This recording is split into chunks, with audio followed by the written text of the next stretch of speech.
Kile. Dito na kami sa ano, may Malmo. Maglibot-libot din. After ng Malmo, diretso ng Copenhagen, mga 40 minutes away. Train ulit.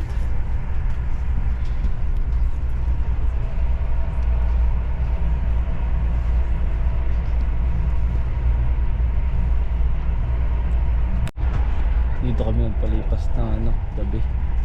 Kami natulog. Maluwag naman yung ano eh, space ng saupuan. Kaso lang ano pa rin, nakakantok.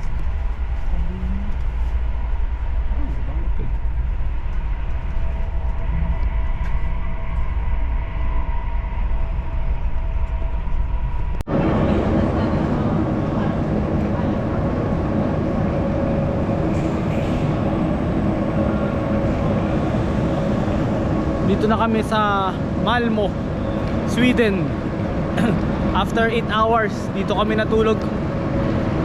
Check namin kung anong meron dito sa Malmo. Then after that, punta na kami ng Copenhagen. Magte-train din. Barely every 20 minutes daw yung train eh. So check namin kung ano meron dito sa Malmo. Side trip.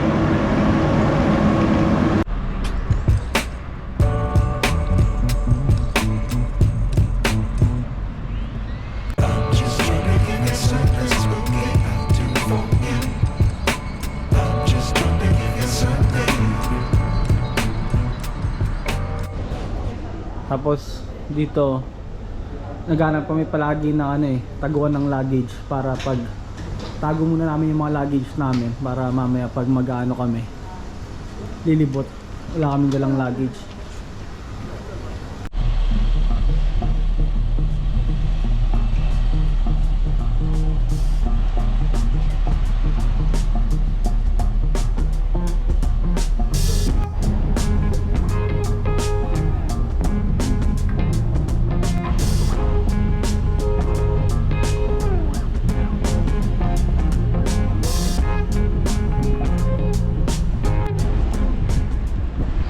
Yun pala no, isa rin pala dito sa Sweden, maganda rin kayo about sa ano, sa budget sa restroom. Lahat ng restroom dito may bayad. And then tsaka magdala rin kayo kahit summer, magdala pa rin kayo ng jacket kasi dito sobrang lamig dito sa ano, sa may Malmo. Dun sa Stockholm parang saktong lamig lang, kaya pa nang naka t-shirt dito, malamig. Tapos libutin namin dito yung Old Town. Tsaka try namin yung Turning Torso na mataas na building.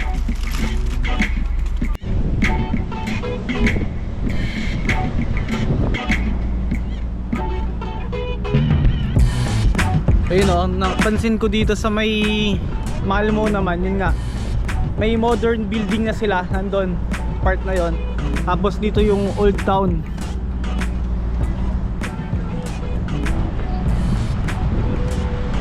Tsaka itong napansin ko din dito sa Malmo, hindi siya ganun karaming tao katulad ng sa Stockholm. Or siguro medyo ano pa lang, maaga pa lang, alas 7 pa lang kasi. Pero kita na yung mga bus dito, mga modern. Punta kami doon sa may Old Town, mukhang maganda yung Old Town pa.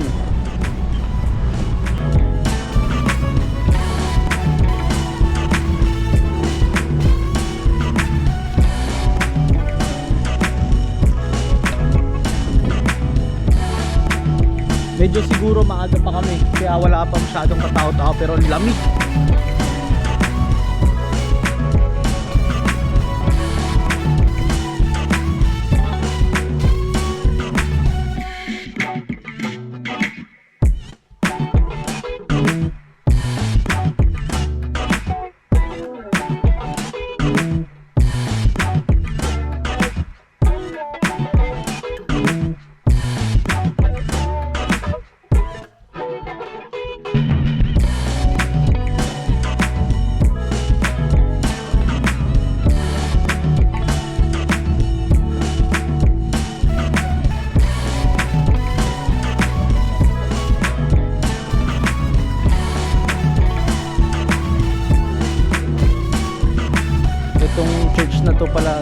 700 years na siya.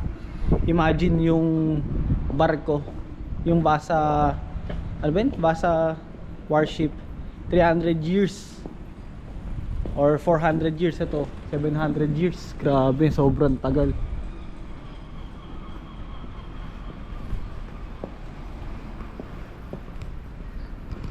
Kaya ox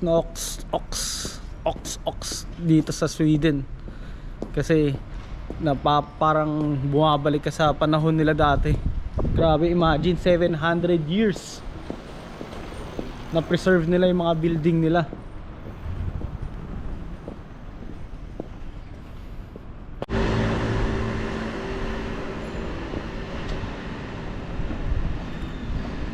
Grabe, sponsor dito ano 7-Eleven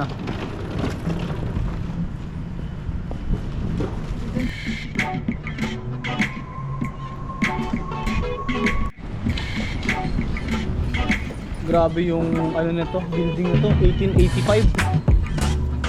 Tapos ito parang castle ano naman. Nasaan?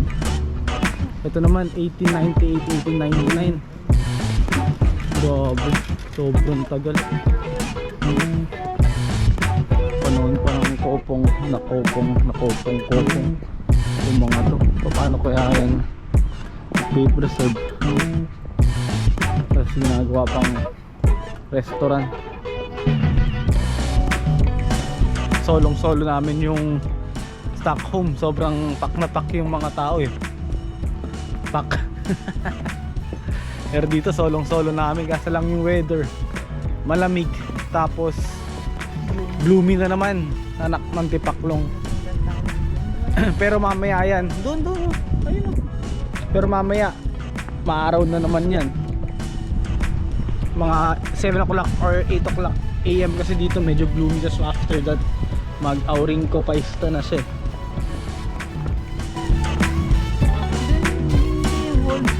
Kaya nga, tingnan muna natin to.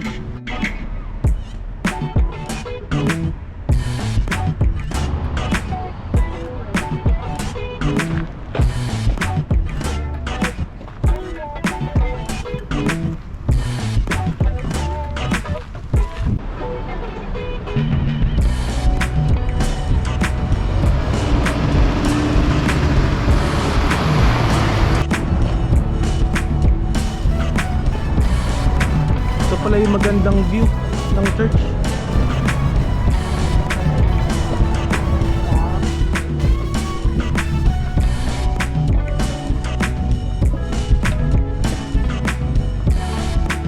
Ang ganda. Wow. Ito na yung parang center ng Old Town nila dito.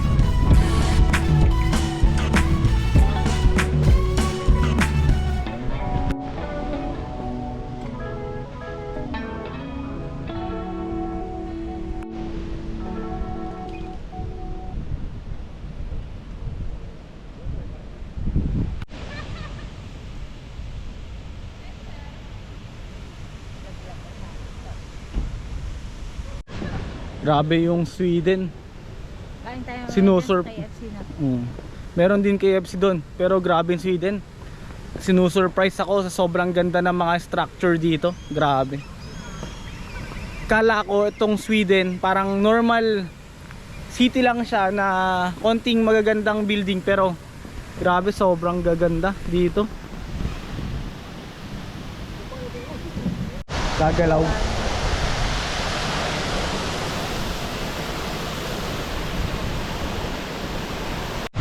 Kung pupunta kayo ng Malmo, bisitahin nyo yung itong Old Town. Napakaganda, sobra. Kung maganda na din sa Stockholm, maganda rin dito kasi wala pa masyadong katao-tao. Solo nyo yung picture-picture.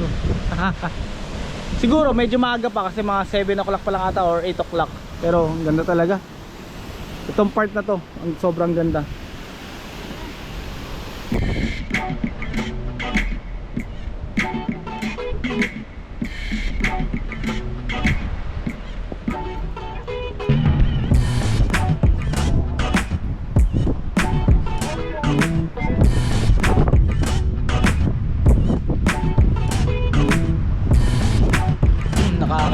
dito sa Sweden.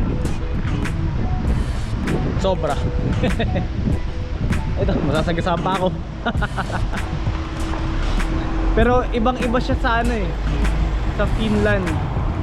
As in, kala ko kasi more on same lang sila, kasi nga parang magkatabi lang yung same ng mga structure, pero hindi. Iba yung ganda ng Finland, iba yung ganda ng Sweden. Ang sarap mag-travel. Kaya gagawin ko, mag-iipon na ako ng pera every sahod para mag-travel din sa Europe.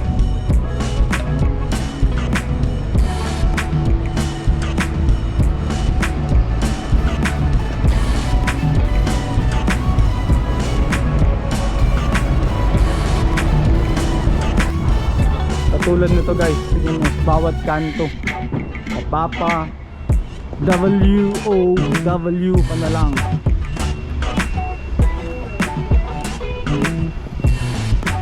Feeling ko marami ring turista dito eh, kasi ang daming mga coffee shop dito sa mga building nila.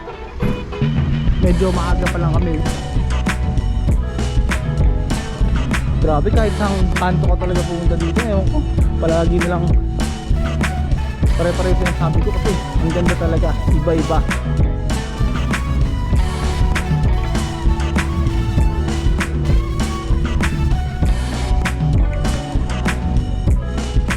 Napalusot.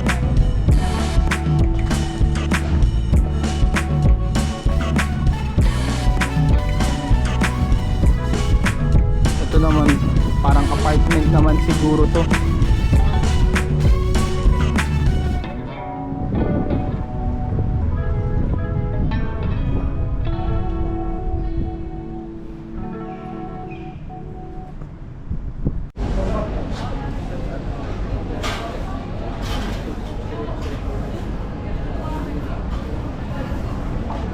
You know, welcome to Denmark. Sobrang daming tao dito. Figure out namin kung paano kayo muna sa pinsan ni Basti. Dito kami sa train station ng Denmark. Sobrang central train station. Ganda yung connect ng mga train station sa bawat bansa. Kaya maganda nga dito mag-train, kaso lang yun nga, uubos talaga ng oras. Pero maganda kasi